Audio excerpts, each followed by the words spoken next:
Morning everyone. Last में क्या लिखा था मैंने आपको? वो मानवाधिकार और भारत के विदेश हैं। 2-4 पॉइंट आप लिख लीजिए।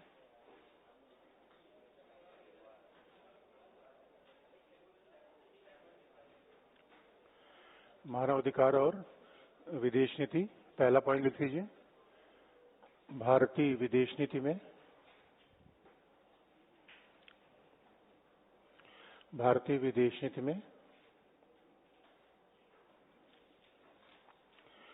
मानवाधिकारों के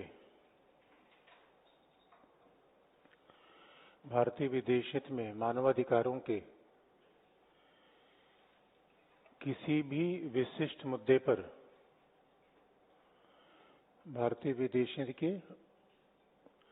मानवाधिकारों के किसी भी विशिष्ट मुद्दे पर किसी राज्य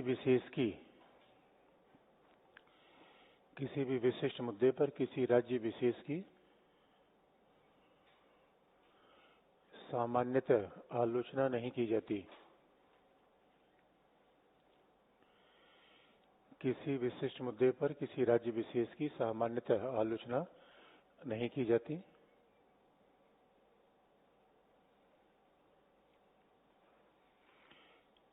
क्योंकि मानवाधिकार की रक्षा की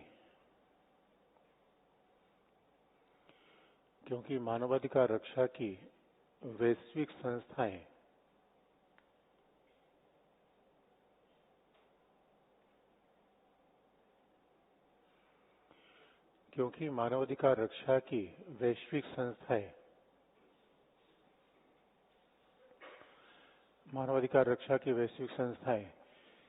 मानवाधिकारों के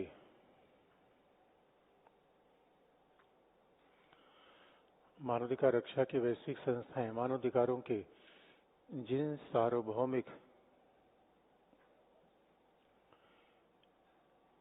सार्वभौमिक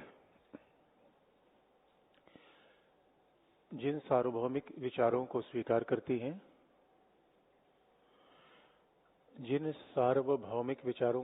करती हैं, सार्वभौमिक यूनिवर्सल, उससे भारत सहमत नहीं है। जिन सार्वभौमिक विचारों को स्वीकार करती है उससे भारत सहमत नहीं है।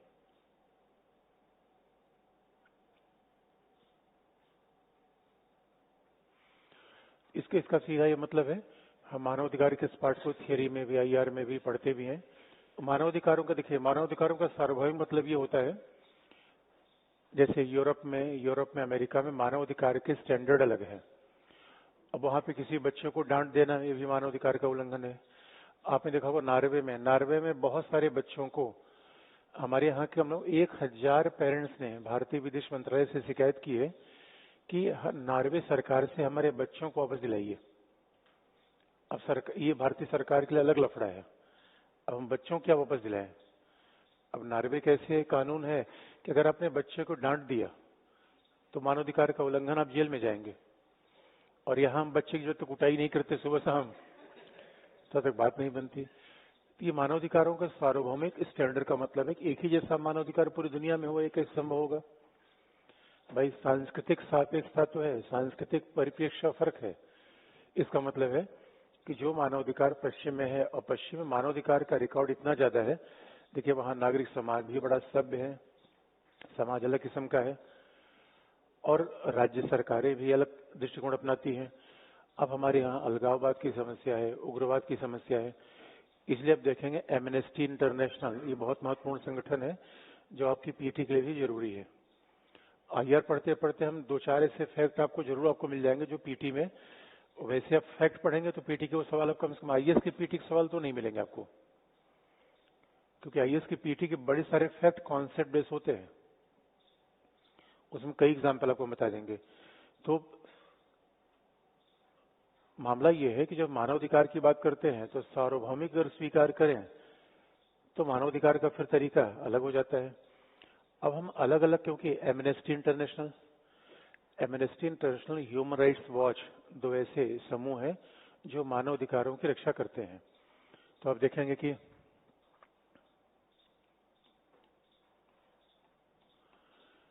एमनेस्टी इंटरनेशनल, तो ये पीटी के लिए बहुत महत्वपूर्ण फैक्ट है, क्योंकि देखिए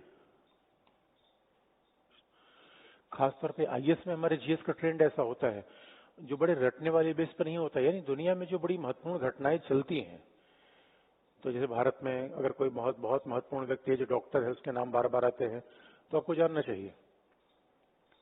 बड़े बड़े उद्योगपति हैं, वारेन बफेट है, उनके बारे में जानना चाहिए। हो सकता है कि वो सामान्य आप मैगजीन उनके नाम न पढ़ते हो, लेकिन आईएएस में ट्रेंड ऐसा रहता है। आईएएस का मतलब सामान्य, मतलब जो एक समझदार नागरिक से समझना ही चाहिए। इसका एमनेस्टी इंटरनेशनल मानवाधिकार की रक्षा के लिए रिपोर्ट देती है, एनजीओ है, पूरी दुनिया में काम करता है और लंदन बेस है। दूसरा है ह्यूमन राइट्स वॉच, भाई हमारे यहाँ पे पीटी वगैरह के बहुत इंपॉर्टेंट है, मानवाधिकार आयोग। और एमनेस्टी इंटरनेशनल से जुड़ी हुई संस्थाएं पीयूसीएल, पीयूडीआर, जो भारत में मानवाधिकार की रक्षा के लिए काम करती है। तो ह्यूमन राइट्स एक बहुत बड़ा विषय है जो हर स्टूडेंट को जानना चाहिए, वो जीएस के नाते भी, सामान्य समझ के भी नाते। तो अब एमनेस्टी इंटरनेशनल ने एक बार हमारे पास दबाव डाला था कि अगर एमनेस्टी इंटरनेशनल को कश्मीर नहीं जाने दिया जाएगा तो भारत को अमेरिका से कोई फंड नहीं मिलेगा। ये एमनेस्टी इंटरनेशनल का दबाव था। Amnesty international, human rights watch हमेशा भारत के खिलाफ लिखते हैं, कश्मीर के बारे में, नॉर्थ ईस्ट के बारे में। तो आप बताइए, हम तो मानवाधिकार के मामले में अलग अप्रोच रखते हैं। इसलिए आप देखेंगे चाइना की आलोचना अमेरिका करता है, अमेरिका कहता है कि चीन मानवाधिकारों का उल्लंघन कर रहा है।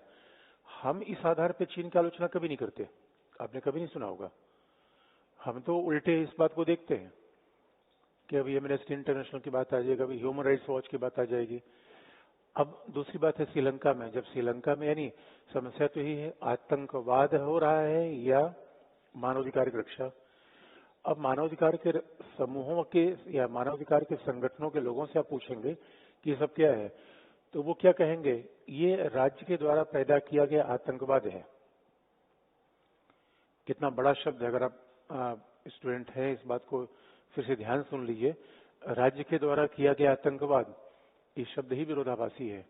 राज्य तो कल्याण के लिए बना हुआ है, राज्य लोक व्यवस्था बनाए रखने के लिए बना हुआ है, राज्य आतंकवाद कैसे पैदा कर सकता है? कि स्टेट टेररिज्म का विचार ये पैदा ही किया गया ऐसे लोगों के द्वारा जो मानवाधिकार के रक्षक है। तो हमारे खिलाफ ये आलोचना लगती है कि हम स्टेट टेररिज्म पैदा करते हैं, लेकिन भारत का ऐसा कहना है कि नहीं, आतंकवाद की समस्या सितंबर 2001 के बाद जब अमेरिका पे WTC पे हमला हुआ, तब अमेरिका ने ये समझना शुरू किया कि नहीं, आतंकवाद एक बड़ी समस्या है। नहीं, जब हम आतंकवाद की बात करते थे तो मानवाधिकार का मुद्दा लेके आ जाता था। इसलिए हमारा मानवाधिकार के मुद्दे पर कोई स्पेसिफिक अप्रोच नहीं होता। इस मामले में श्रीलंका एक एक्सेप्शन है। इसलिए आप देखेंगे श्रीलंका में मामला आया था कि ये हुआ कि अब भारत को, तो आप यह देखिए श्रीलंका में 3 फैक्टर को हमेशा ध्यान में रखेंगे। जियोपॉलिटिकली हिंद महासागर में भारत के हितों की रक्षा करना है तो श्रीलंका इंपॉर्टेंट है, तमिलों का मुद्दा ही है, चाइना पाकिस्तान फैक्टर है, ये तीनों में बैलेंस बनाए रखना है। तो मानवाधिकार के मुद्दे पर जो वहां तमिल हैं, जो तमिल कहते हैं श्रीलंका में होने वाले मानवाधिकारों के हनन की जांच किसी अंतर्राष्ट्रीय एजेंसी और अंतर्राष्ट्रीय न्यायाधीश से करवाया जाए। अब आप जानते हैं कि अगर नॉर्वे का न्यायाधीश होगा तो उसके मानवाधिकार का फिर व्याख्या अलग हो जाएगी, अमेरिका का न्यायाधीश होगा तो उसके मानवाधिकार की व्याख्या अलग हो जाएगी, हमारे यहाँ तो मानवाधिकार की व्याख्या अलग होगी। इसलिए एक बार ऐसा हुआ कि संयुक्त राष्ट्र संघ मानवाधिकार की परिषद के मंच पर भारत ने श्रीलंका के खिलाफ वोट दे दिया था। उसके बाद क्या हुआ, भारत ने न्यूट्रल अप्रोच अपना लिया, तो भारत बीच से निकल जाता है। इसका मतलब है कि मानवाधिकार के मुद्दे पे न तो हम श्रीलंका की आलोचना करते हैं, न हम श्रीलंका के साथ हैं। साथ इसलिए नहीं हो सकते, तमिलों का मुद्दा है। आलोचना इसलिए नहीं करते, चीन पाकिस्तान का फैक्टर है, जियोपॉलिटिक्स है। बात को इस तरीके से देखिए कि फॉरेन पॉलिसी में नैतिकता का कितना महत्व होता है, मानवाधिकार का मुद्दा यही तो है। आपके जीएस के 4th पेपर में लिखा हुआ है कि विदेश, जीएस के 4th पेपर में अंतर्राष्ट्रीय राजनीति के नैतिक मुद्दे, यही तो है मानवाधिकार। तो ये अंतर्राष्ट्रीय राजनीति का मॉरल इशू है। और ये बात आप जानते हैं, जब मॉरलिटी और नेशनल इंटरेस्ट में कॉन्फ्लिक्ट हो जाए तो हम प्राथमिकता किसे देंगे? आगे लिख लीजिए।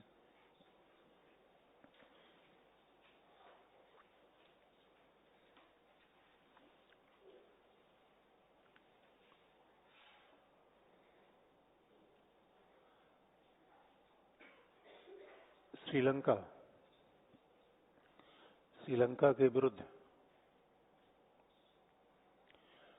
संयुक्त राष्ट्र संघ मानवाधिकार परिषद में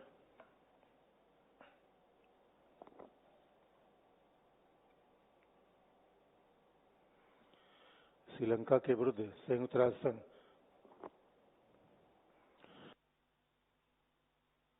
मानवाधिकार परिषद के मतदान में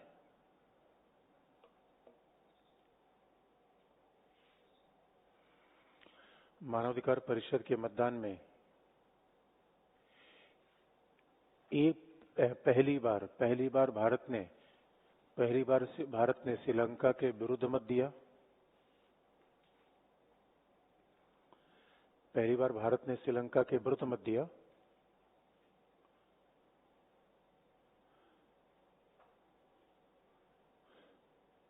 जो एक अप्रत्याशित घटना थी। पहली बार भारत ने श्रीलंका के विरुद्ध वोट दिया, जो एक अप्रत्याशित घटना थी।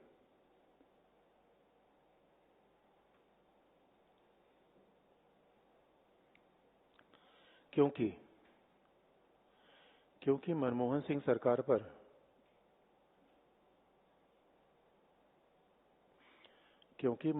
सरकार पर गठबंधन सहयोगियों का अत्यधिक दबाव था।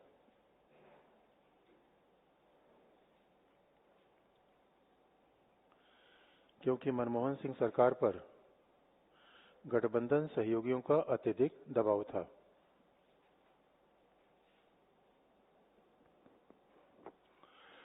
और ये घटना है 2013 की। 2014 वर्तमान सरकार 2014 से आई। ये घटना है 2013 की।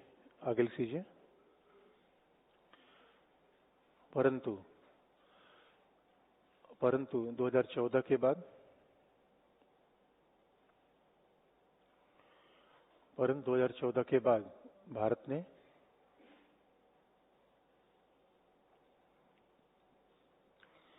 2014 के बाद भारत ने मानवाधिकार के मुद्दे पर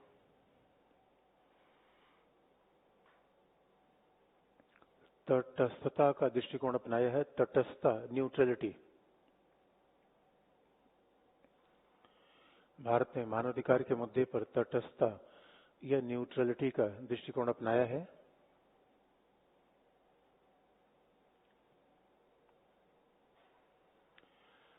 तटस्थता या न्यूट्रलिटी का दृष्टिकोण अपनाया है क्योंकि श्रीलंका के साथ संबंध बनाते समय भारत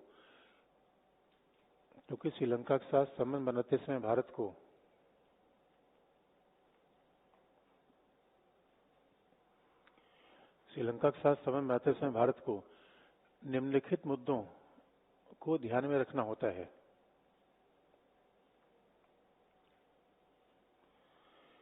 श्रीलंका के साथ संबंध बनाते हुए भारत को निम्नलिखित मुद्दों को ध्यान में रखना होता है।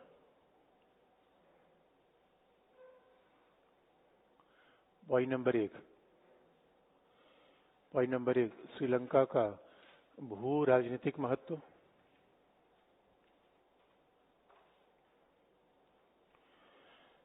श्रीलंका का भू राजनीतिक महत्व।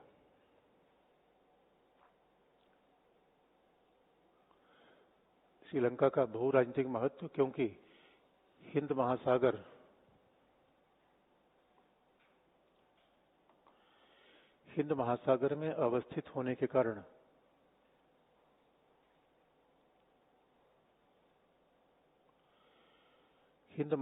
में अवस्थित होने के कारण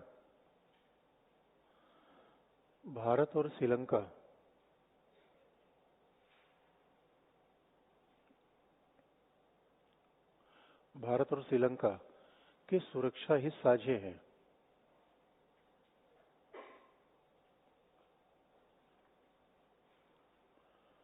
भारत और श्रीलंका की सुरक्षा ही साझे है।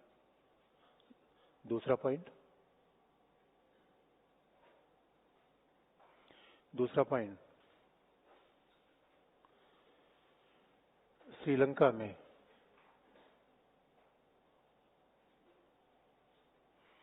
श्रीलंका में चीन और चीन और पाकिस्तान की बढ़ती पहुंच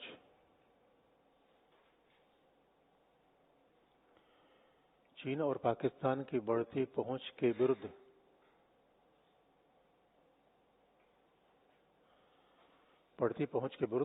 भारत को बढ़ती पहुंच के विरुद्ध भारत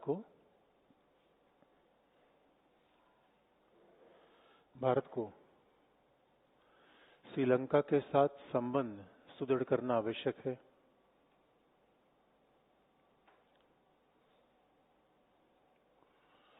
भारत को श्रीलंका के साथ संबंध सुदृढ़ करना आवश्यक है।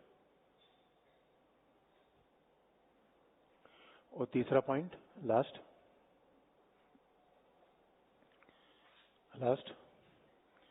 सुदृढ़ करना आवश्यक है।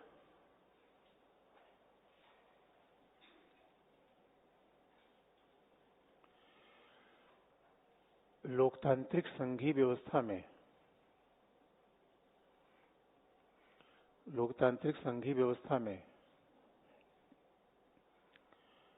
घरेलू परिस्थितियों की उपेक्षा नहीं की जा सकती। लोकतांत्रिक संघीय व्यवस्था में घरेलू परिस्थितियों की उपेक्षा नहीं की जा सकती।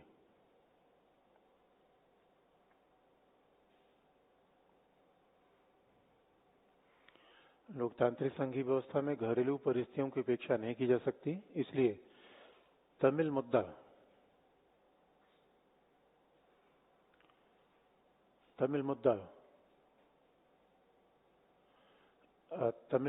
भारत के लिए अत्यधिक महत्वपूर्ण है। तमिल मुद्दा भारत के लिए अत्यधिक महत्वपूर्ण है, जो जन भावनाओं से जुड़ा हुआ विषय है। तमिल मुद्दा भारत के लिए अत्यधिक महत्वपूर्ण है, जो जन भावनाओं से जुड़ा हुआ विषय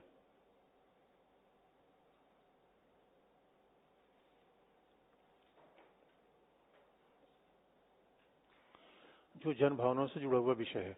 लास्ट में बस इतनी बात आपको बता दें। अब देखिए, तमिल मुद्दे के बाद भारत के द्वारा श्रीलंका के साथ आर्थिक संबंध पे खूब बल दिया जा रहा है, क्योंकि उदारीकरण, भूमंडलीकरण के बाद श्रीलंका एक ऐसा देश है दक्षिण एशिया में जिसके साथ 1998 में भारत ने फ्री ट्रेड एग्रीमेंट किया है। बहुत बड़ी बात है ये। यानी हमारे पड़ोसी देशों में हमारे साथ कोई मुक्त व्यापार समझौता करने को तैयार नहीं होता। श्रीलंका उसका एक एक्सेप्शन है। तो श्रीलंका के साथ फ्री ट्रेड एग्रीमेंट हुआ है। डिफेंस पार्टनरशिप श्रीलंका के साथ है ही है। यानी पूरे श्रीलंका के कोस्टल सर्विलांस का सिस्टम इंडिया करता है। यानी इंडियन नेवी के द्वारा पूरे श्रीलंका की सुरक्षा की जाती है। और अब कई बार देखिए, समय के साथ कुछ मुद्दे आते रहते हैं, कुछ मुद्दे पीछे हो जाते हैं। मान लीजिए कभी कोई सुप्रीम कोर्ट में विवाद आ गया, सेतु समुद्रम प्रोजेक्ट अभी विवाद में नहीं है।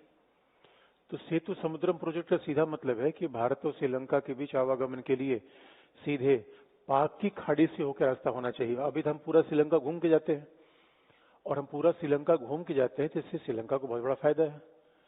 भाई, जितना अगर श्रीलंका के पोर्ट से भारत व्यापार कर रहा है, भारत की इकोनॉमी लगातार बढ़ती जा रही है, तो अब सोचिए, जैसे सिंगापुर क्या करता है, सिंगापुर ट्रांजिट हब के रूप में काम करता है। बात को ऐसे समझिए कि अगर आपने कहीं गोडाउन बना रखा है, तो आजकल तो गोडाउन सारे सामान वहीं ट्रांसपोर्ट होंगे, वहीं से उठाए जाएंगे।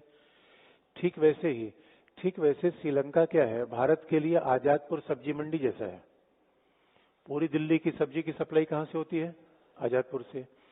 तो भारत का पूरा इंटरनेशनल ट्रेड जिस देश से चलता है श्रीलंका है, क्योंकि हमारे समुद्र के पास बड़े जहाज आ नहीं सकते, तो हम श्रीलंका का प्रयोग करते हैं सारे आयात निर्यात के लिए। इससे श्रीलंका को कितना बड़ा फायदा है। श्रीलंका को फायदा है, हमें भी फायदा है। इसलिए भारत श्रीलंका के बीच सहयोग एक विन विन कंडीशन है। आगे आने वाले समय में भारत श्रीलंका सहयोग आगे बढ़ेगा। और एक खास बात है, जैसे भारत सरकार अभी ध्यान दे रही है और भविष्य में दिखेगा। आपको हम याद दिला दें, हमारे पड़ोसी देशों को सबसे बड़ी डिफेंस सहायता देने वाला भी चीन है, क्योंकि हमारे पास वो हथियार है ही नहीं है। अभी डिफेंस की मैन्युफैक्चरिंग में इंडिया उस पोजीशन में नहीं है जहां में होना चाहिए। एक बात याद रखिए, महाशक्ति किस बात का अरे कोई दोस्त तमंचा मांगे दे दें वो महाशक्ति है, या दोस्त ने कहा तमंचा है, आपने कहा ना भाई तमंचा वमंचा तुम्हारे पास है ही नहीं है, तो किस बात के आप महाशक्ति हुए? अरे दोस्त की हर मांग को पूरा कर लीजिए तब तो महाशक्ति है। और चाइना को अब देखिए, चाइना की कोई भी पड़ोसी चाइना के खिलाफ क्यों नहीं जाता?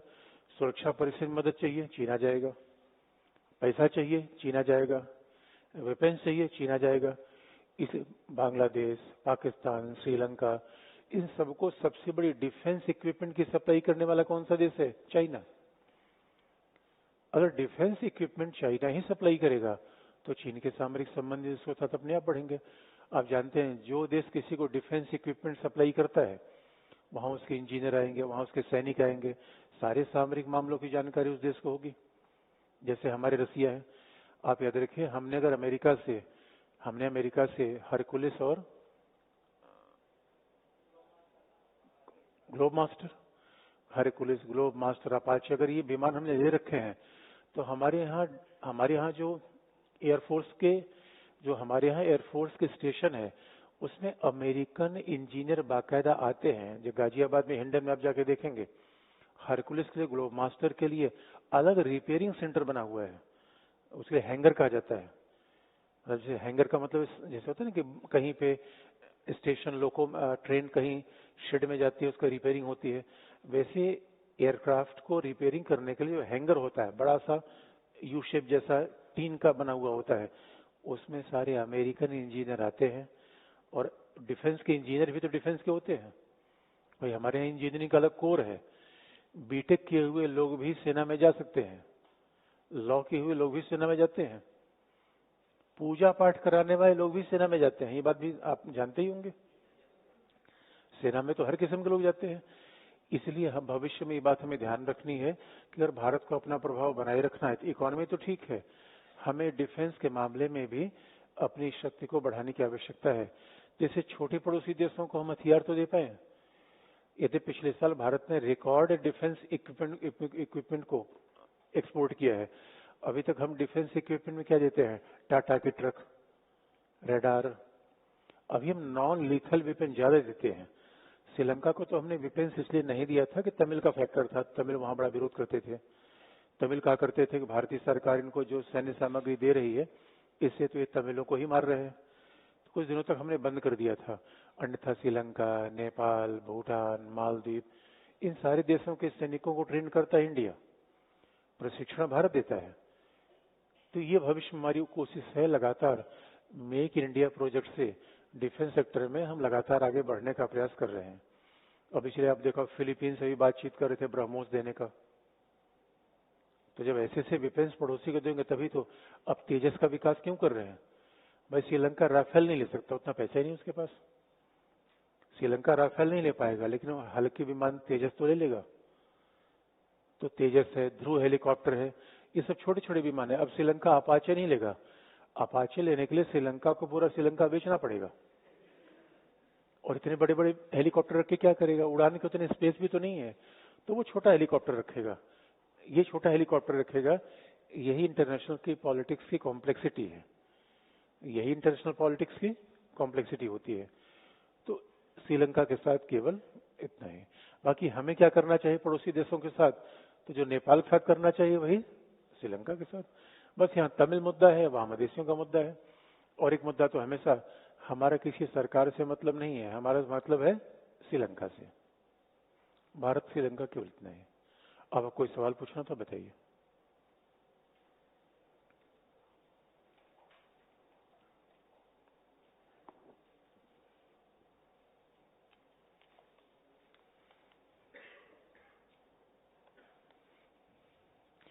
भारत श्रीलंका के भी मध्य विजन दस्तावेज क्या है? इसके अलावा 5 आधार। अरे भाई पैद रखिए, जब भी दो देश मिलते हैं तो घोषणा पत्र जारी करते हैं। तो उसी घोषणा पत्र जारी करते विजन दस्तावेज। अब देखिए ये सब तरीके हैं, ये सब शब्द बताने के तरीके। ऑफिशियल स्टेटमेंट है। विजन डॉक्यूमेंट का सीधा मतलब क्या है कि भारत श्रीलंका के बीच में आर्थिक सहयोग बढ़ाना, सामरिक सहयोग करना, व्यापार को आगे करना, कल्चर को आगे करना, पीपल टू पीपल कांटेक्ट। इसके अलावा हमारा श्रीलंका के साथ क्या विजन होगा? यही तो विजन डॉक्यूमेंट है। तो कहने के तरीके अलग अलग हो जाते हैं। कई बार लोग इस बात को देखिए, सैद्धांतिक मुद्दा क्या है कि भारत से सैद्धांतिक मुद्दा क्या है, जियो पॉलिटिक्स, जियो इकोनॉमी, ये सब शाब्दिक बातें। विजन डॉक्यूमेंट मैंने आपको बता दिया। जैसे कई बार हम कहते हैं अफ्रीका और भारत के बीच विजन डॉक्यूमेंट 2063। अरे विजन डॉक्यूमेंट क्या है, अफ्रीका के साथ जाएंगे क्या है, इंफ्रास्ट्रक्चर, कैपेसिटी बिल्डिंग, इकोनॉमी, आतंकवाद, ऊर्जा सुरक्षा, यही तो विजन डॉक्यूमेंट है। तो ऐसे शब्दावली पे बहुत पढ़ने की आवश्यकता नहीं है कि मामला वही है। जब कहते हैं कि भारत श्रीलंका के बीच आधारभूत स्तंभ क्या है, तो भाई आधारभूत स्तंभ क्या है, CCC। किसी के साथ भी हमारे तो ज्यादातर पड़ोसी थे, कल्चर, कॉमर्स, कंसुलेट। इसका मतलब भाई कुल मिला के आधारभूत स्तंभ क्या होगा, इकोनॉमी होगा, कल्चर होगा, कॉमर्स होगा, अब सिक्योरिटी होगा, यही तुम्हारे आधारभूत स्तंभ होंगे। अब इन सब चीजों को रटने की आवश्यकता नहीं है। कई बार होता क्या है, मान लीजिए किसी करंट अफेयर की मैगजीन में आप देखते थे विजन 2063, आपको लगे यार ये तो सर ने बताया ही नहीं। अब पेपर को पलट कर आप देखिए तो प्रोफेसर का इस बात से मतलब नहीं होता, वो जियो पॉलिटिक्स का प्रोफेसर है ना, वो विजन का नहीं प्रोफेसर है। तो उसमें गड़बड़ी क्या होती है, अब हमने बच्चों को बता दिया तो अब जाके किसी मैगजीन से कंपेयर करेंगे विजन 365, अरे यार ये तो घटनाक्रम सर ने लिखाया ही नहीं, ये करंट अफेयर कहां हो रहा है। करंट अफेयर कुछ होता ही नहीं, क्योंकि केवल हम अफेयर करते हैं, करंट नहीं करते। अरे भाई सीधी यही आईआर पढ़ने का तरीका है यार, उसमें कंफ्यूज मत रहो। मैं फिर कहता हूँ कंफ्यूजन इसलिए बहुत ज्यादा होता है कि मैं कुछ बताऊँ, मान लो कुछ, ये मैं इसलिए बता रहा हूँ कि बहुत सारे बच्चे मुझसे बात पूछ चुके हैं अभी की नहीं, कुछ 2-4 साल पहले ही पूछते थे। एक बच्चा बहुत परेशान करता था, वो कहता था जो भी सर आप पढ़ाते हो वो करंट में इस मैगजीन में नहीं मिल रहा है कुछ। तो हमने कमाल की बात है यार, तो वो नहीं मिलेगा तो मेरी बात सुन लो। वो बच्चा कन्विंस नहीं होता। जब एग्जाम हो गया, सही से ऐसे क्लास चल रहा था, जब एग्जाम हो गया हम के भाई करंट अफेयर वाले तुम मेरे पास आ जाओ, अब बताओ सवाल कहां से पूछा गया। हाँ सर आप सही कह रहे थे। इसलिए हमेशा क्वेश्चन पेपर देखिए, एक ही तरीका है, सिलेबस देखिए, इससे आपकी पढ़ाई हमेशा स्ट्रीमलाइन रहेगी। अनावश्यक चीजों से आप बच के रहेंगे। अनावश्यक चीजों से बच गए तो रास्ते कोई रोक नहीं सकता है, देखिए अनावश्यक चीजों से बच गए, यही है। आप आगे बढ़े फिर भारत श्रीलंका। हाँ बताए, हिंद महासागर भारत की ऊर्जा सुरक्षा, अभी पश्चिम एशिया ने दीजिए, पश्चिम एशिया, अफ्रीका, इससे आप जोड़ लेंगे। अब मान लीजिए आपका सवाल है, देखिए अब मान लीजिए सच बता ही दें आपको, आगे हम बता देंगे, लेकिन आपने सवाल पूछा, मैं पॉइंट तो बता दूंगा आपको, ठीक हो सकता है आगे मैं फिर आप भूल जाए, मैं भूल जाऊं। देखिए आपका सवाल है हिंद महासागर में भारत की ऊर्जा सुरक्षा। अब प्रश्न को खोला कैसे जाता है, प्रश्न को बहुआयामी कैसे बनाया जाता है, प्रश्न का विस्तार कैसे किया जाता है। एनर्जी सिक्योरिटी इंडियन ओशन में कैसी है। अब एक ही बात है, इंडियन ओशन तो मैंने पहले ही आपको बता रखा है। अब सवाल है कि इंडियन ओशन में भारत की एनर्जी सिक्योरिटी कैसी है, इस बात को देखना हो तो पहले ये समझ लिए ऊर्जा सुरक्षा का मतलब क्या है। और पहले हम आपको फैक्ट बता दें, फिर लिखते कैसे हैं ये बता दें। ये बहुत बात अब लिखते जाइएगा, क्योंकि इंपॉर्टेंट सवाल है, इसलिए आपने पूछा तो मैंने इसको तुरंत एक्सप्लेन किया। ये इंपॉर्टेंट सवाल है, आगे हम बताएंगे भी, कहने के तरीके केवल अलग अलग होते हैं। अब देखिए, मैं पहले हम बताते हैं कि जैसे मान लो मैं घर बनाना है, पहले हम उसका ईंट खड़ी करेंगे, सीमेंट लाएंगे, उसके बाद फिर फिनिशिंग करेंगे। तो पहले अभी मैं ईंट और सीमेंट की बात कर रहा हूँ कि मतलब यही सवाल है कि हिंद महासागर में ऊर्जा सुरक्षा, तो इसके लिए ईंट, सीमेंट, बालू क्या होगा, उसके बाद हम फिनिशिंग कर देंगे। तो ऊर्जा सुरक्षा का पहले तो आपको अभिप्राय देखना चाहिए। ऊर्जा सुरक्षा का सीधा मतलब है भारत को तेल, गैस की आपूर्ति अबाधित रहे। बात ध्यान रखना है,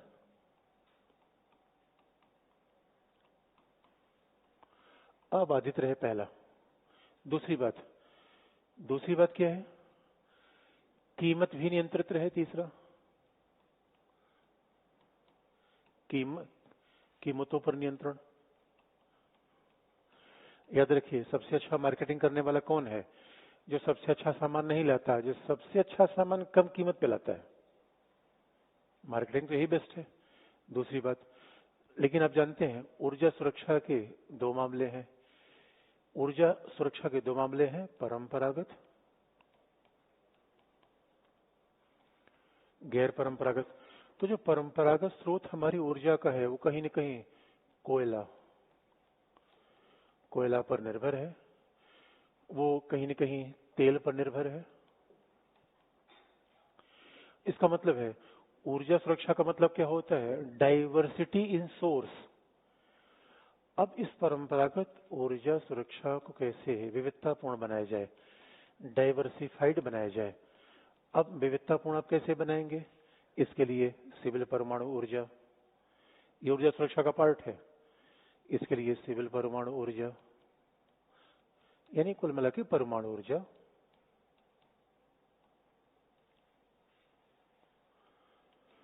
उसके लिए सौर ऊर्जा,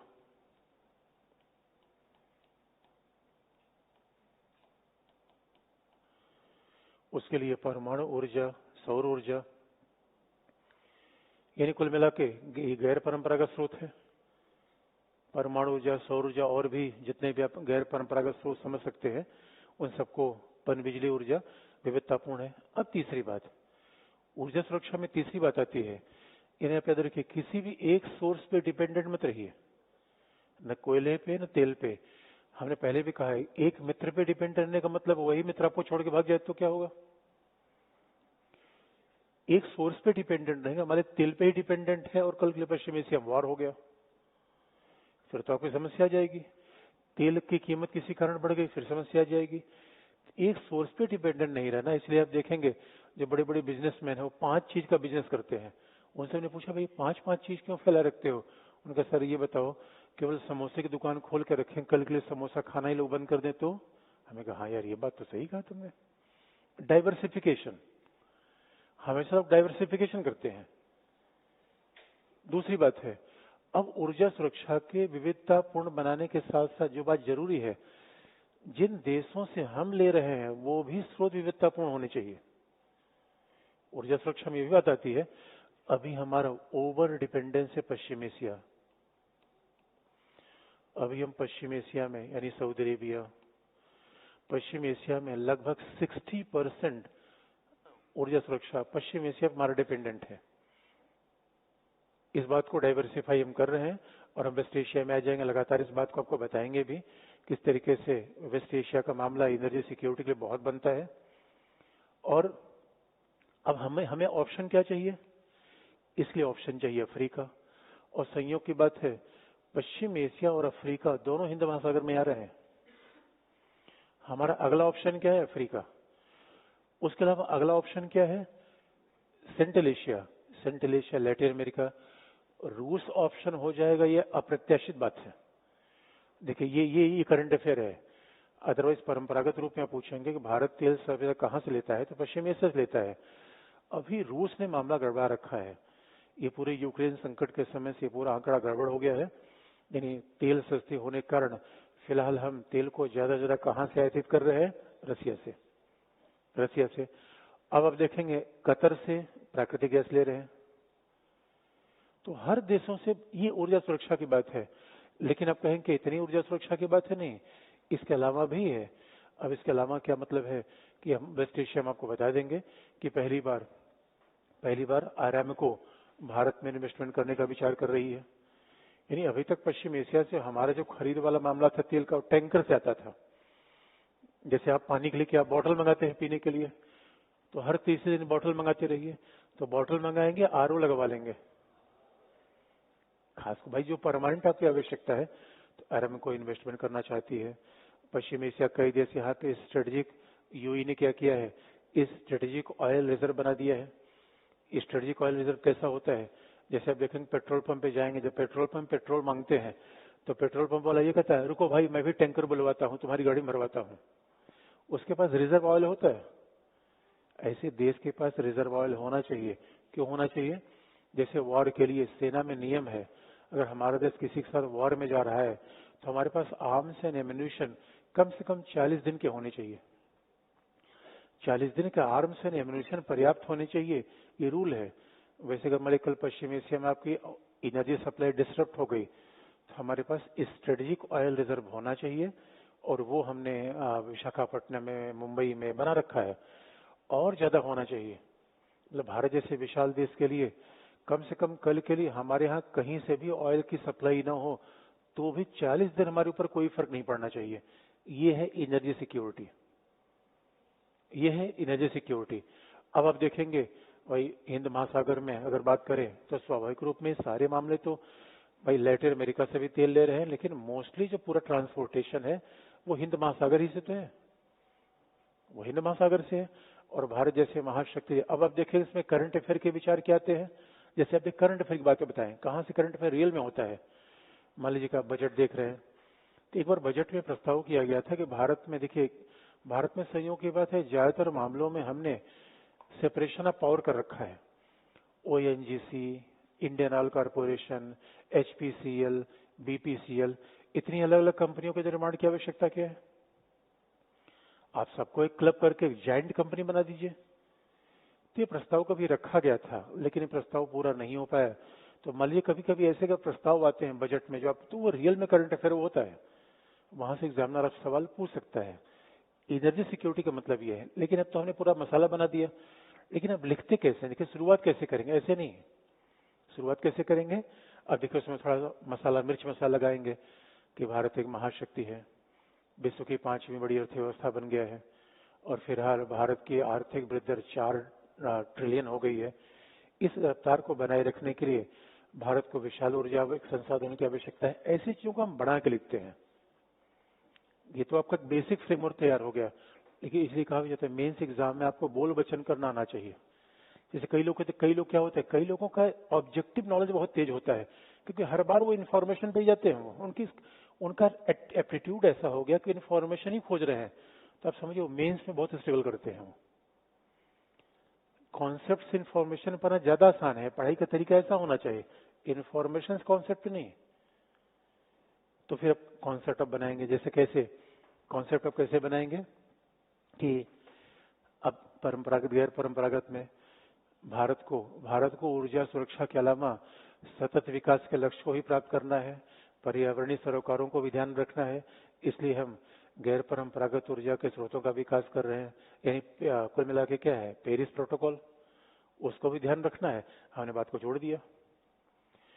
फिर हमने देखा कि अगर भारत एक महाशक्ति है तो स्वाभाविक तौर पर ऊर्जा सुरक्षा की आवश्यकता ही है। पश्चिम एशिया में इजराइल हमास का संघर्ष बना हुआ है।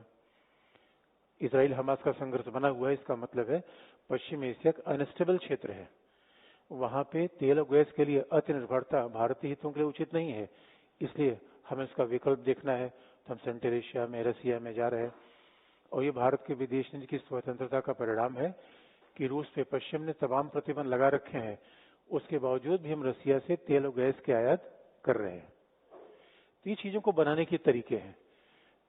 तो लिखने का तरीका, अब एक बार आप लिखेंगे, 2 बार लिखेंगे, जब आपकी पेन चलेगी, देखिए लिखने का एक तरीका हो, जब लिखना आप सीख जाएंगे तो वो बिला वजह ही लिख लेंगे। और अब बहुत ध्यान से दिखेगा, हमारा विषय समझ है, एक बार आपको आइडिया बन गया तो फॉरेन पॉलिसी लिखना सबसे आसान है। आपके सवाल का उत्तर यही है। मिल गया क्या? अब देखिए, अगर आपका सवाल ये है कि इंडिया, अब आप आपने सवाल को बदल दिया। आपका सवाल ये है कि भारत और चीन के साथ ऊर्जा सुरक्षा में क्या कॉन्फ्लिक्ट है। अब बात को आपको याद दिला दें, अभी क्या हो रहा है पूरी दुनिया में, इंडिया और चाइना, भाई इंडिया कितना ऑयल का 3rd लार्जेस्ट इंपोर्टर है, 3rd या 4th है। ये सब आपको जीएस के स्टूडेंट होने तो जानना चाहिए, बहुत ही बड़ी जरूरी इंफॉर्मेशन है ये सब। तो आईआर पढ़ते समय तो बहुत सारी जीएस के पार्ट हम लगातार, हमें लगता है कि आईआर पीटी में नहीं आता, बहुत सारे पार्ट पीटी में इसके आते हैं। अब देखो, अगर इंडिया 3rd लार्जेस्ट इंपोर्टर है तो चाइना इस समय 1st लार्जेस्ट इंपोर्टर है। और अभी अमेरिका ने क्या किया, देखा अमेरिका की फॉरेन पॉलिसी यही है, अमेरिका ने अपने तेल का पहली बार उपयोग करना शुरू किया है। जिसके पास इतना बड़ा रिजर्व हो वो बाहर से तेल मंगाए, ये अमेरिका का लॉन्ग टर्म विजन है। ये इसे कहा भी जाता है अमेरिकन फॉरेन पॉलिसी का मुकाबला करना बड़ा मुश्किल होता है। जरा सोच के देख कितने दीर्घकाल के रूप में अमेरिकन फॉरेन पॉलिसी को रोकते हैं। इसका मतलब है अगर हमारे बैंक अकाउंट में बापू ने अगर 50,000 रुपए डाल दिया तो हमारे दिल में हलचल हो रही को 50,000 कब खत्म हो जाए। जबकि दीर्घकालिक अप्रोच क्या है, वो 50,000 पिताजी ने इसलिए दे रखा है कभी कंटिजेंसी में खर्च करना, उस पर हाथ नहीं लगाना है। लेकिन ना, रोज हमारा मन उछाल रहा है, भाई चलो टहल के आते हैं, चलो ठंडी हो गई जरा हिमाचल, कि वो 50,000 कैसे खर्च हो। अब जो 50,000 खर्च हो तो हम शांत हो जाएंगे, तब आके परमन कॉलोनी में आराम से बैठेंगे, दाता गुरुद्वारे पास जय हो प्रभु की। ये हमारी फॉरेन पॉलिसी है। अमेरिका ऐसा काम नहीं करते। अब सवाल ये है कि दुनिया के दो बड़े लार्जेस्ट ऑयल इंपोर्टर इंडिया और चाइना ही तो है। और सवाल है अगर लार्जेस्ट इंपोर्टर इंडिया चाइना बन गए हैं तो हम ही कॉम्पीट कर रहे हैं अफ्रीका में। अफ्रीका में तेल कुआं लेने के लिए कंपटीशन किसके बीच है, चाइना इंडिया के बीच में है। अब आप देखेंगे सऊदी अरेबिया के साथ चीन बहुत तेजी से संबंध आगे बढ़ा रहा है। अब यही तो प्रॉब्लम, चीन का आगे बढ़ना, चूंकि चीन और हमारे संबंध थोड़े प्रतिकूल हैं, इसे कई बार आप देखेंगे विदेशों में ऐसा लगता है कि भारत और चीन के विरोध ही जाते हैं। लेकिन एक और खास ध्यान रखने की, यहाँ इंडिया चाइना में कमाल कर सकते हैं। दोनों पक्ष में दिखाना है इंडिया चाइना के मामले में। अगर आपने इंडिया चाइना के पढ़ेंगे, लेकिन आपने सवाल पूछ दिया, एक पक्ष है विरोधाभासी, क्योंकि भाई हमें दो सबसे बड़े खरीदार हैं, तो हम सब भाई देखिए, अगर दो मान लीजिए कि दो प्रॉपर्टी डीलर परमानंद कॉलोनी में है, तो दो प्रॉपर्टी डील में क्या होता है, हमारा बिजनेस ज्यादा चले। तो दो लोगों का ऑयल इंपोर्ट करना है तो हम चाहेंगे नाइजीरिया का ऑयल वेल हमें मिले, चाइना चाहेगा हमें मिले, उससे बोली तो हमें लगा रहे हैं। पश्चिम एशिया में हम चाहेंगे सऊदी अरेबिया पहली प्राथमिकता हमें दे, चाइना चाहेगा पहली प्राथमिकता हमें दे। लेकिन एक दूसरा भी तरीका हो सकता है, इंडिया और चाइना मिल जाएं और ये कह दें याद रखो कि अगर हम तेल नहीं खरीदेंगे तुम बर्बाद हो जाओगे तुम लोग, अब तेल की कीमत नीचे करो।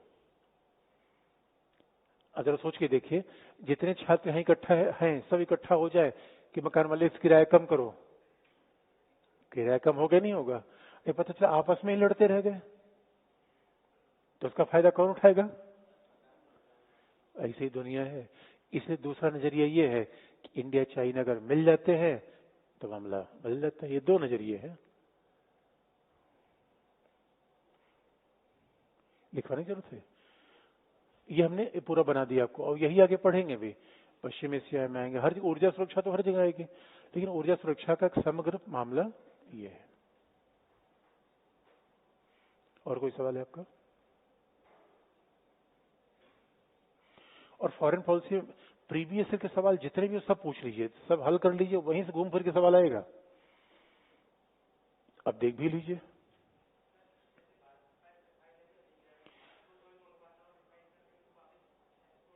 हाँ हाँ,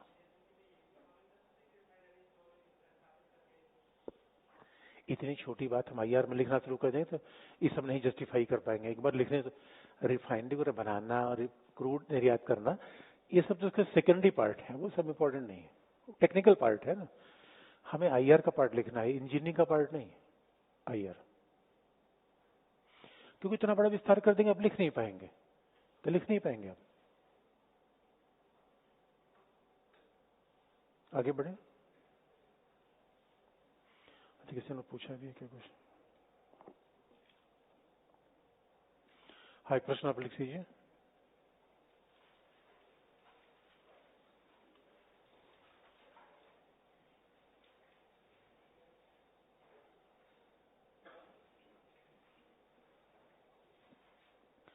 भारत की विदेश नीति में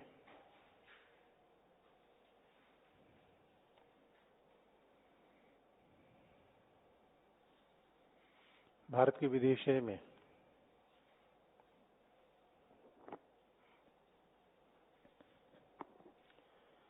सामुद्रिक सुरक्षा की बढ़ती महत्ता का परीक्षण कीजिए।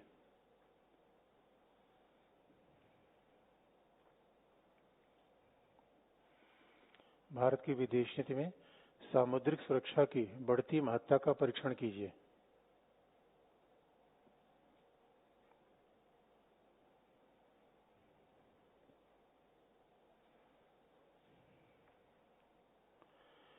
समुद्री सुरक्षा की बढ़ती महत्ता का परीक्षण कीजिए। ये लिख लेंगे कि नहीं? आपको याद है ये बात मैंने बता दिया है आपको। मैं जब इंडियन ओशन की बात की है, इंडियन ओशन की बात में सामुद्रिक सुरक्षा की बढ़ती महत्ता का परीक्षण करिए। और जब कहा जाता है, देखे, जब शब्द है परीक्षण करिए, इंग्लिश में भी देख लीजिएगा, परीक्षण क्रिटिकल एग्जामिन। क्रिटिकल एग्जामिन तो कितना किया है, क्या चैलेंज है। क्रिटिकल एग्जामिन का मतलब सकारात्मक नकारात्मक दोनों होता है। सकारात्मक पार्ट ज्यादा होता है, नकारात्मक थोड़ा सा। तो आपको हिंद महासागर बताते समय सुरक्षा की चिंता बताई कि नहीं बताई है?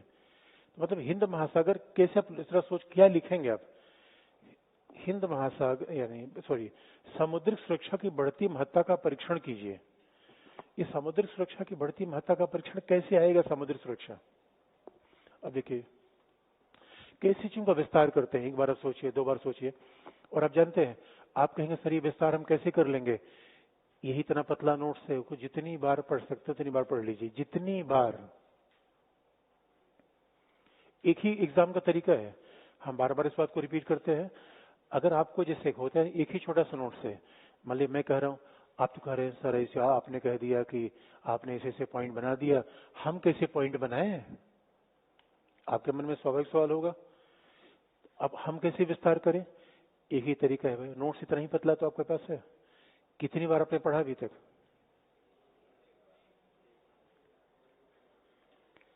ऐसे नहीं बच्चों, हनुमान चालीसा कितनी बार पढ़ते हैं? अच्छा बताइए, कमाल की बात है यार। देखो स्टूडेंट का, अब मैं कुछ एग्जाम्पल दूसरा नहीं दूंगा, लेकिन आप एक दो बार नहीं उसमें होना चाहिए। आपका पढ़ाई के बाद बार बार आप देखेंगे, जैसे एक ही चीज को बार बार पढ़ेंगे। हम उल्टा करते हैं, हम क्या करते हैं, यहाँ हिंदू का एडिटोरियल देख रहे हैं, इंडियन एक्सप्रेस का एडिटोरियल, वो एडिटोरियल देखते रह जाओगे, किसी काम का आप उतने भी सक्षम नहीं हो, उसका उपयोग आप कर लोगे, यकीन मानो फंसोगे केवल आप छोटी सी बात है उसी को 50 बार पढ़ जाओ, इनसाइट आ जाएगा। अच्छा अच्छा ये मामला है, यहां से चीजों को खोलते हैं। कोई भी मामला आएगा आपके मन में, यही सबसे अच्छा तरीका है। जीएस में जाइए, विषय में जाइए, रिवीजन रिवीजन आराम से पढ़िए, एक बार पढ़िए, दो बार पढ़िए, अपने आप हर विषय को आप तोड़ के रख देंगे। और जब विस्तार करेंगे, एक भी बार नहीं पढ़ेंगे, देखिए एक बार नहीं, कैसा पढ़ाई होना। हनुमान चालीसा की तरह, हनुमान चालीसा कितनी बार पढ़ते हैं? सुबह शाम दो बार पढ़ते हो? एक बार सुबह, एक बार शाम? कितना अच्छा बच्चा है ये। नोट कितनी बार पढ़ा? नहीं ऐसे नहीं बच्चे। तो देखो अब कैसे चीजों को खोलते हैं। अब बताइए, मतलब हमारे पास एक है कि हिंद महासागर भारत के विदेश क्षेत्र में, अब कैसे देखिए एग्जामिनर क्या करता है। अब एग्जामिनर सीधे किसी देश से पूछ लेगा तो आप तो सीधा उत्तर लिख देंगे, वो कुछ ऐसा घुमाता है शब्द जो सीधे आपने न पढ़ा हो।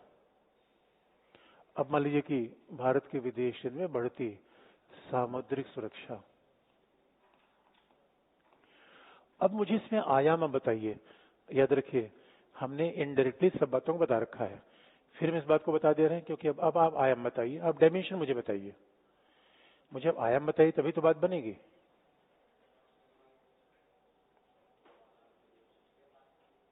क्या करेंगे?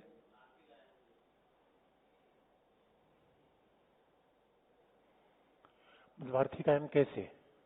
एक बार सोचिए, दो बार सोचिए, ऐसे करिए जैसे हम फॉरेन पॉलिसी पढ़ लिए। मैं बार बार कह रहा हूँ, foreign policy, Indian government and politics, उस पर लिखने पर खूब ध्यान दीजिए, क्योंकि ये विषय देखने में सरल लगते हैं। जो देखने में सरल लग रहा है वो लिखने में कठिन है, और जो देखने में कठिन लिखने में सरल होगा हमेशा। तो मान लीजिए हमने एक बार सोचिए, तो मैं इसलिए कहता हूँ कि आपकी सोचने की प्रवृत्ति, चिंतन की प्रवृत्ति होनी चाहिए। सारी बात मैं बता दूंगा फिर आपके काम में नहीं आएगी, अंतर में आपको क्षमता हो चाहिए। पर सोच के देखिए समुद्र सुरक्षा में क्या क्या आप लिख सकते हैं कि भारतीय विदेश में समुद्री सुरक्षा का बढ़ता महत्व बताइए।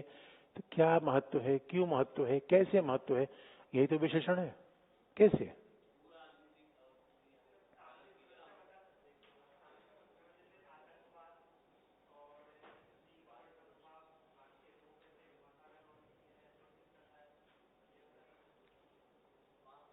ठीक है, और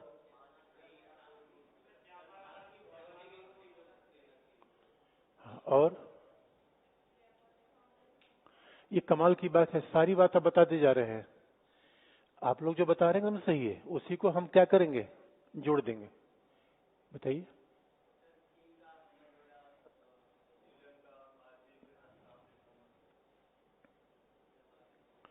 अब देखिए कैसे, दूसरी बात, अब कैसे हम विस्तार करते हैं। आपको सुरक्षा चाहिए, असुरक्षा चाहिए? सुरक्षा चाहिए। क्यों? खतरा किससे है भाई? आपको सुरक्षा चाहिए तो खतरा कहीं से होगा तभी सुरक्षा चाहिए। खतरा कौन आपके नाम की सुपारी दे रखा है बताओ? आपके नाम की? अपनी बात बताओ क्या राष्ट्रीय बात बता रहे हो? किस सीधा मतलब है, पहले आप याद रखिए। पहले आप ये देखिए, अगर हमारी सुरक्षा, भारत की समुद्री सुरक्षा है, तो हमारी समुद्री सुरक्षा के लिए खतरा है क्या, ये तो पहले देखिए। आपका समुद्री यही विशेषण है। बार बार देखें एक ही शब्द को खोलना, और हर चीज मैंने बता रखी है, आगे भी चल के आपको बता देंगे, लेकिन प्रश्न बार बार सॉल्व करिए, हर प्रश्न को पूछिए। खतरा, अरे सही सीधे खतरा कौन है? केवल पाकिस्तान ही है। खतरा पहला परंपरागत, और आप याद रखिए परंपरागत खतरा चीन। पाकिस्तान तो उसका प्यादा है। पाकिस्तान भाई ग्वादर तो पाकिस्तान, पाकिस्तान तो एकदम से चिंटू है। बॉस कौन है? तो बॉस को पकड़े पाकिस्तान। अब एक बात को देख लेंगे, यानी स्वाभाविक रूप में। अब इसको लिखने का तरीका कैसा होगा? लिखने ऐसे लिखेंगे नहीं, लिखेंगे कैसे? भारत एक महाशक्ति है, हिंद महासागर में भारत की अवस्थित केंद्री है।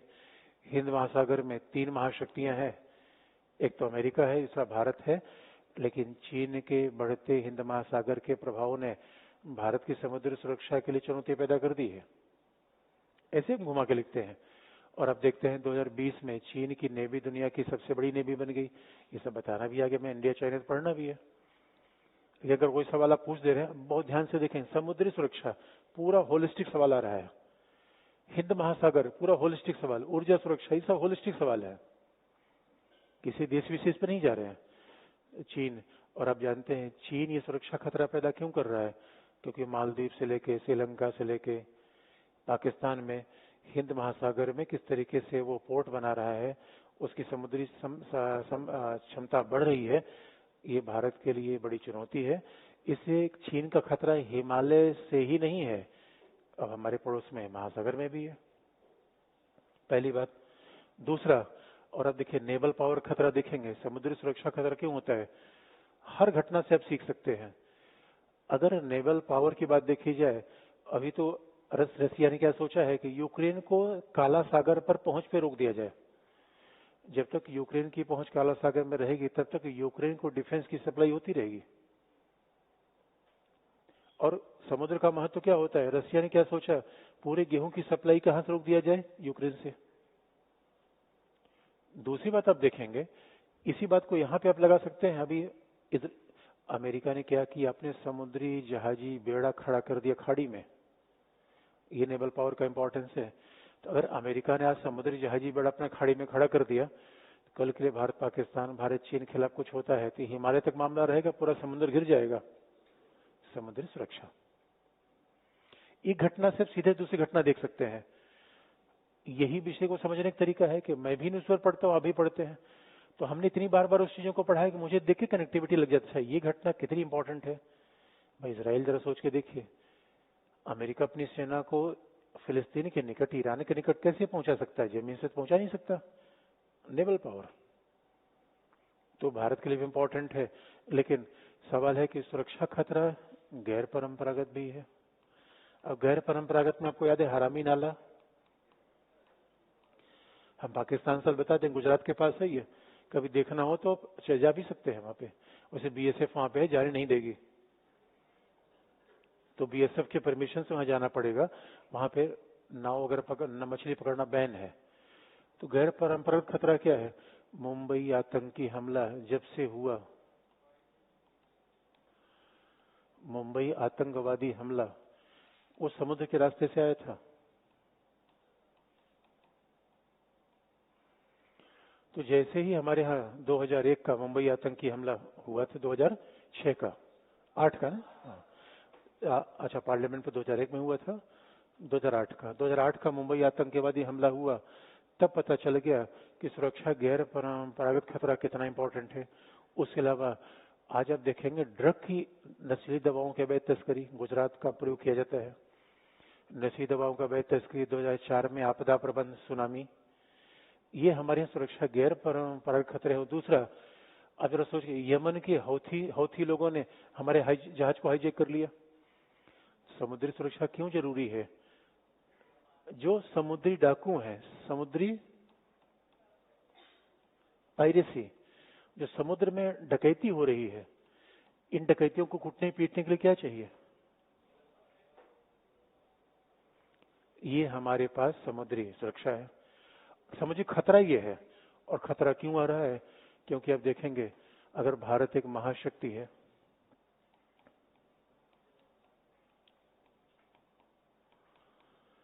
भारत एक महाशक्ति है, तो महाशक्ति होने के नाते हमारा व्यापार बढ़ रहा है, ऊर्जा आयात बढ़ रहा है। अब व्यापार बढ़ रहा है, ऊर्जा आयात बढ़ रहा है, इसलिए समुद्री सीमाएं सुरक्षित करना एक महाशक्ति का दायित्व है। और न केवल समुद्री सीमाएं सुरक्षित करना, बल्कि अपनी महाशक्ति के दायरे का विस्तार भी करना, ये भी हमारा मूल काम है। तो आप देखेंगे ये भारत का महत्व है। लेकिन इसके लिए हमने क्या किया है? ये तो उत्तर का पहला पार्ट है। खतरा कहां से आ गया तो हमें देख लिया, तो सवाल है खतरा ही देखा या कुछ उपाय भी किया? अगर ये खतरे हैं तो स्वाभाविक रूप में, इसीलिए आप देखेंगे पहला उपाय अंडमान निकोबार आइलैंड में। अब हमने उपाय क्या किया?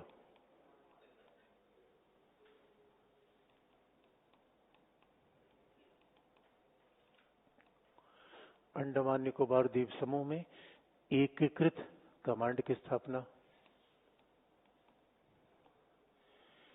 एकीकृत सैन्य कमांड की स्थापना। और स्वाभाविक रूप में दो तो हमारे पास इस समय एयरक्राफ्ट कैरियर है, आईएनएस गोर्स्को भाई है। नेवल क्षमता का विस्तार, आईएनएस गोर्स्को, आईएनएस विराट, यानी दो हमने अपने नेवल शिप को रखा है। उसके अलावा देखेंगे समुद्री सुरक्षा के लिए हमने क्या कर रखा है? क्वाड का सैन्य अभ्यास, मालाबार सैन्य अभ्यास, लॉजिस्टिक समझौता सिंगापुर के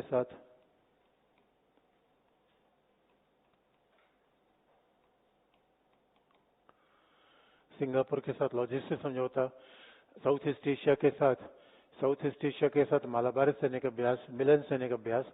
यानी हमने हर तरीके के अप्रोच अपना रखे हैं। अपनी सेना का आधुनिकीकरण हो रहा है, दूसरे देशों के साथ सैन्य अभ्यास हो रहे हैं। इसीलिए हम और अंडमान निकोबार आइलैंड में हमने बाकायदा अपना एकीकृत कमांड स्थापित कर रखा है। इस वजह से हम और हमारा प्रयास है कि अब देखिए, अभी तो प्रयास है कि मॉरिशस में भी अपने सैनिक अड्डे बनाने की बात चल रही है। क्योंकि जब से चीन ने जिबूती में सैनिक अड्डा बनाया, ग्वादर में सैनिक अड्डा बनाया, तब से हमारी सुरक्षा के लिए चैलेंज ज्यादा बढ़ रहे हैं। और इसके लिए इतना ही नहीं, बल्कि हमारी समुद्री सुरक्षा के लिए हम महाशक्तियों से भी, जापान से भी सहयोग ले रहे हैं। ये अब आपका डेमिशन आ गया। तो लास्ट पॉइंट आप क्या लिख देंगे?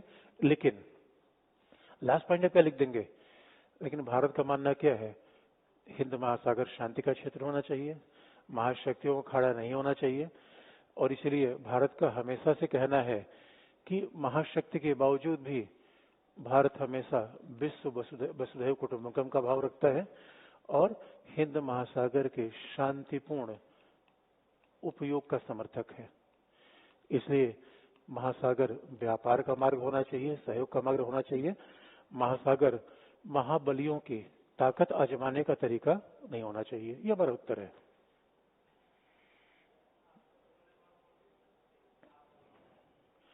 आपदा प्रबंधन भी कर सकते हैं। और अब इंडियन ओशन नेवल सिंपोजियम, हम इंडियन ओशन नेवल सिंपोजियम का भी निर्माण कर रहे हैं, ये भी तो आप कर सकते हैं।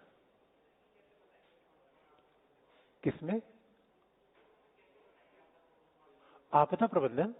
अरे भाई सीरीज से सुनामी, एक लाइन में गैर परंपरागत खतरा क्या है? सुनामी आ जाए बस आपदा प्रबंधन नहीं बताना है। आप उसके बेसिक पार्ट पे जाओगे तो मैं बार बार कहता हूं, आपको आपदा प्रबंधन नहीं है, एक लाइन में जियो पॉलिटिक्स बताना है। आईआर का तरीका आप समझिए। इतनी बेसिक बार लिख के देखो तब पता चलेगा। कितनी बात लिखने में तो आपको सब सीमा 500 निकल जाएगी, लिखना आपको 150 शब्द है कितने। इसलिए एक बार पहले लिख के देखो तब समझ पाओ क्या इससे बारीक हम जा सकते हैं, उत्तर नहीं जा सकते, जा ही नहीं सकते आप।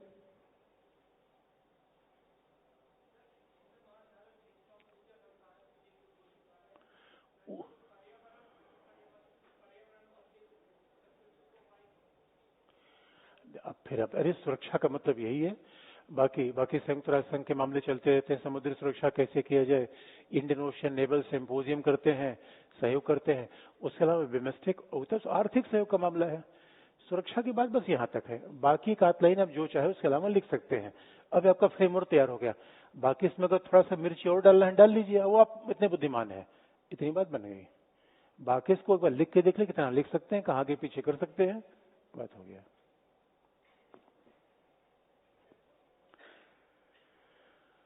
अब देखिए एक सवाल और है, लेकिन हमें लगता है 2019 में पूछा गया है, ये भी 2019 का ही था। इस सवाल और लिख लीजिए। ये सवाल ऐसा है कि मुझे लगता है थोड़ा आगे आने दीजिए, क्योंकि अब हिंद प्रशांत पूछ रहे हैं, इंडो पैसिफिक, अमेरिका बता लें, जापान बता लें, अभी तो हम पड़ोस में हैं। तो आपका सवाल थोड़ा आगे जा रहा है। जैसे मान लो कि क्वाड पे आप पूछ रहे हैं, इंडो पैसिफिक पे, तो एक बार अमेरिका बता लें, जापान बता लें। देखिए आपने सवाल पूछा है, थोड़ा सा इस बात में रुक जाइए। किसी ने पूछा है हिंद प्रशांत के विचार को भारत कैसे प्रत्युत्तरित कर रहा है। और ये बात तो मैंने बता रखी है पिछली क्लास में कि भारत कैसे प्रत्युत्तरित कर रहा है, आर्थिक रूप में, सामरिक रूप में, राजनीतिक रूप में। आगे भी आपको बता देंगे, अमेरिका ने दीजिए, जापान ने दीजिए। अच्छा हमने बताया नहीं इंडियन ओशन कैसे इंडो पैसिफिक हुआ, पिछली बार हमने बता रखा है, फिर ध्यान दीजिएगा बता रखा है, आगे फिर बता देंगे। और श्रीलंका से कोई सवाल है, आगे बढ़े फिर।